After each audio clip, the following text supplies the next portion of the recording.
காலையில எழுந்து உடற்பயிற்சியை முடித்த பார்கவ் வியர்வை வழியும் தேகம் சற்று உலர செய்தித்தாளை படிக்க துவங்கினான். பார்கவ் MBA பட்டதாரி, 6 அடி உயரம், கட்டுமஸ்தான உடல், வசீகரிக்கும் கண்கள், அடர்த்தியான மீசை, மாநிறம், 27 வயது, சொந்தமா பிசினஸ் செய்யறான். அவனது அப்பாவின் பிசினஸை அவனால் எடுத்து தொடர முடியும் என்றாலும் தன் திறமையால் முன்னேற துடிப்பவன். அவனது தம்பி அனீஸ் அவன் அப்பாவின் பிசினஸில் இணைந்து செயல்படுகிறான். பார்கவை விட 1 வயது சிறியவன். பார்கவிற்கு டீ எடுத்து கொண்டு வந்த அவனது அம்மா மீனாட்சி அவன் கையில் கொடுக்க முயல செய்தித்தாளில் கவனமாக இருந்தவன் அவரை கவனிக்கவில்லை. அவனுக்கு முன்பு இருந்த டீப்பாயில் டீயை வைத்தவர், பார்கவ், நான் உனக்கு கல்யாணத்துக்கு பொண்ணு பார்க்கட்டுமா? அவர் கேட்க அவனும் கண்டுகொள்ளவே இல்லை. பார்கவ், நான் கேட்குற காதுல விழுதா இல்லையா? உனக்கு வயசு ஏறுதா இல்லை இறங்குதா? உன் தம்பிக்கு கல்யாண வயசு வந்தாச்சு. நீ இப்படியே இருக்கிறதுனால அவனுக்கும் பார்க்க முடியல.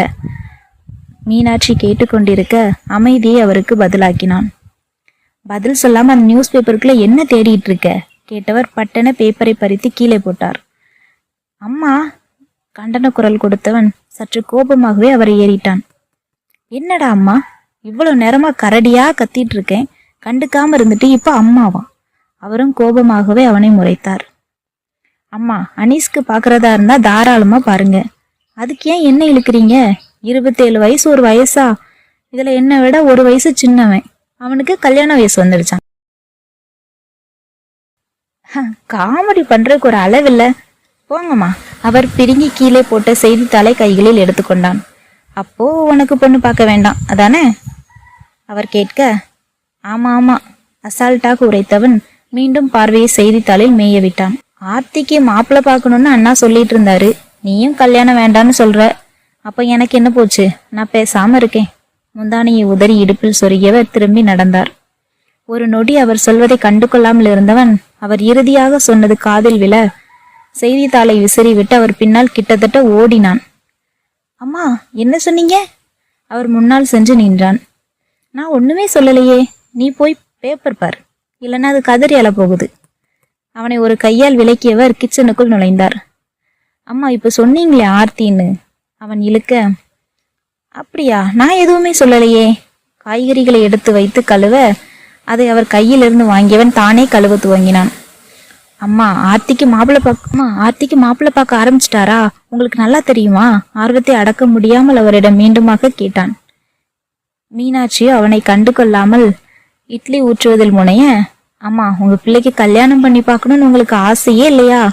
அவர் தோளை பிடித்து தன் பக்கம் திருப்ப அவனை போலியாக முறைத்து கொண்டிருந்தார். என் செல்ல அம்மால அவன் கொஞ்ச இல்ல கத்தரித்தார் போல் அவர் உரைக்க முகத்தை பாவமாக மாற்றிக்கொண்டான். ப்ளீஸ்மா, சொல்லுங்க. மாணிக்க மாமா ஆர்த்திக்கு மாப்பிள்ளை பாக்குறாங்களா? உங்ககிட்ட சொன்னாங்களா? அவன் குரல் எதிர்பார்ப்பில் தத்தளித்தது. ஏண்டா, அவன் மேல இவ்வளவு ஆசை வச்சிருக்க? முன்னாடியே சொல்லியிருந்தா இந்நேரம் கல்யாணமே முடிச்சு வச்சிருப்பேன். இப்ப கூட நானே கண்டுபிடிச்சதுனால ஆச்சு, இல்லைன்னா இப்ப கூட சொல்லியிருக்க மாட்டல்ல. நம்ம குடும்பத்துல காதலுக்கு யாராவது தடை சொல்லி இருக்காங்களா என்ன? ஏண்டா என்கிட்ட மறைச்ச? அவர் குரலில் கவலை. மறைக்கணும்னு எல்லாம் எதுவும் இல்லம்மா. ஆர்த்தி படிப்பை முடிச்சதும் நானே அவகிட்ட என் காதல சொல்லணும்னு நினைச்சேன். அதான். அவன் முகத்தில் சிறு வெட்க முதையமாக அவன் கன்னம் வலித்தார். உங்க அப்பா கிட்ட சொன்னேன்னு வச்சுக்கோ, அடுத்த நிமிஷம் மனுஷன் அங்க போய் நிப்பாரு. அவர் சொல்ல, ஐயோ அம்மா, அப்படி எதையும் பண்ணிடாதீங்க. நான் என் விருப்பத்தை சொல்லாததுக்கு காரணமே அப்பாதான். ஆர்த்தியோட படிப்பு முடியணும்னு சொன்னா எல்லாம் அவர் கேட்டுக்கவே மாட்டார். நம்ம வீட்டுக்கு வந்து படிக்கட்டும்னு உடனே தட்டை தூக்கிட்டு போய் நின்றுவாரு. மாணிக்க மாமா என்ன நினைக்கிறாங்க, எப்படி மாப்பிள்ளை தேடுறாங்கன்னு எதுவுமே தெரியாம திடுத்துப்புன்னு அவர் முன்னால போய் நின்னா எல்லாம் கெட்டு போயிடும், பதறினான் பார்கவ். அப்படியே போய் நின்னாலும் என்னடா தப்பு? நாம என்ன ஒண்ணு இல்லாதவங்களா? உங்க அப்பா ஒரு பெரிய பிசினஸ் பண்ணிட்டு இருக்க, நீயும் இப்போ சொந்தமா பிசினஸ் பண்ணிட்டு இருக்க. பணம் இங்கேயும் கொட்டி கிடக்குது. பணத்தை மூட்டையில கட்டி பரன் மேல தூக்கி போட்டு வச்சிருக்காரு. அப்படி இருக்கும்போது எதுக்கு தயங்கணும்? அதுவும் நீ அவளை விரும்புறேன்னு தெரிஞ்சா போதும், அடுத்த நிமிஷமே அண்ணனே இங்க வந்து நிற்பான். படவென பொறிந்தார். அம்மா, எல்லாம் எனக்கு புரியுது. ஆர்த்தி மனசுல என்ன இருக்குன்னு தெரிஞ்சுக்கிட்டு உங்ககிட்ட சொல்றேன். பிறகு போங்க, சரியா? அவர் கண்ணம் பிடித்து கொஞ்சினான். ஏண்டா, இத்தனை நாள் அவகிட்ட பேசாம என்ன பண்ணிக்கிட்டு இருக்க? முதல்ல அவகிட்ட பேசு. உன்னால முடியலன்னா சொல்லு, பெரியவங்க நாங்க பாத்துக்கிறோம். அவர் சொல்ல, அம்மா எனக்கு ஒரு 10 நாள் டைம் கொடுங்க, உங்களுக்கு சொல்றேன். தேங்க்ஸ்மா என உரைத்தவன் அவர் தோளோடு அணைத்து விடுத்தான். கூடவே என்ன மடக்க அனீஸ்க்கு மாப்பிள்ளை வேஷம் போட பாத்தீங்க பாருங்க, அங்க நிக்கிறீங்க நீங்க, மெல்லியதாக சிரிக்க. இந்த மௌன சாமியார் வாயை திறக்க வைக்க அப்ப கூட முடியல பாரு. ஆர்த்தி பேரை கேட்ட பிறகுதான் வாயை திறந்த அவனை மடக்கினார். உங்களுக்கு எப்படிமா தெரியும்? தன் மனதுக்குள் பொத்தி வைத்த ரகசியத்தை எப்படி கண்டு கொண்டார் என அவனுக்கு அறிந்தே ஆக வேண்டும். நீயும் உன் தம்பியும் பேசிக்கிட்டு இருந்தீங்களே, அப்ப கண்டுபிடிச்சதுதான், அசால்ட்டாக உரைக்க வியந்து போய் நின்று விட்டான். கூடவே வாய் விட்டு சிரிக்க அவனது சிரிப்பில் தானும் இணைந்து கொண்டார். ரொம்ப நாள் எடுத்துக்காதடா, சீக்கிரமே பேசிடு. எதுக்கும் அண்ணா கிட்ட விஷயத்த லேசா போட்டு வைக்கிறேன். அவரும் ரொம்ப சந்தோஷப்படுவார். ஒண்ணு விட்ட தங்கை என்றாலும் என்ன சொந்த தங்க மாதிரிதான் அண்ணா பாத்துப்பார். அதனால நான் கேட்டா நிச்சயம் ஒத்துப்பார். அதை விட நீ அவளை மனசுக்குள்ள நினைக்கிறேன்னு தெரிஞ்சா மறு பேச்சே பேச மாட்டார்.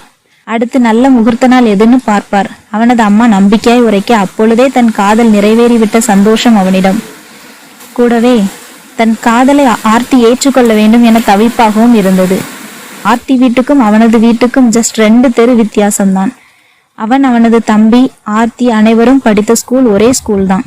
ஸ்கூல் முடிச்சுட்டு காலேஜ் முடிக்கிற வரைக்கும் ஆர்த்தி மேல ஈர்ப்பு இருந்ததில்லை. ஆனா அவ பெரியவளாகி கிட்டத்தட்ட 1 மாதங்கள் அவளை கண்ணிலேயே காணவில்லை என்னும் பொழுது அவனது கண்கள் அவளை காண ஏங்கியது. அந்த நேரம் மெல்லியதாக அவனுக்குள் எழுந்த மாற்றம் அவள் கல்லூரியில் செல்ல அடியெடுத்து வைத்த பொழுது காதலாக உருமாறியது. ஆர்த்திக்கும் பார்கவ் என்றால் எப்பொழுதும் ஸ்பெஷல் தான். அவளுக்கு கூட பிறந்தவங்க யாரும் இல்லைங்கிறதுனால அவள் எண்ணங்கள், விருப்பு வெறுப்பு என அனைத்தையும் முதலில் அவள் பகிர்ந்து கொள்வது அவனிடம்தான். அவள் பேச்சில் கொஞ்சமாவது மாறுபாடு உணர்ந்திருந்தால் எப்பொழுதோ தன் காதலை சொல்லியிருப்பான். திடுமென அவளிடம் தன் காதலை சொல்லவும் தயக்கமாக இருந்தது. ஆனால் இதற்கு மேல் தயங்கினால் வேலைக்காகாது என்பது புரிய அவளிடம் தன் காதலை சொல்ல முடிவெடுத்தான்.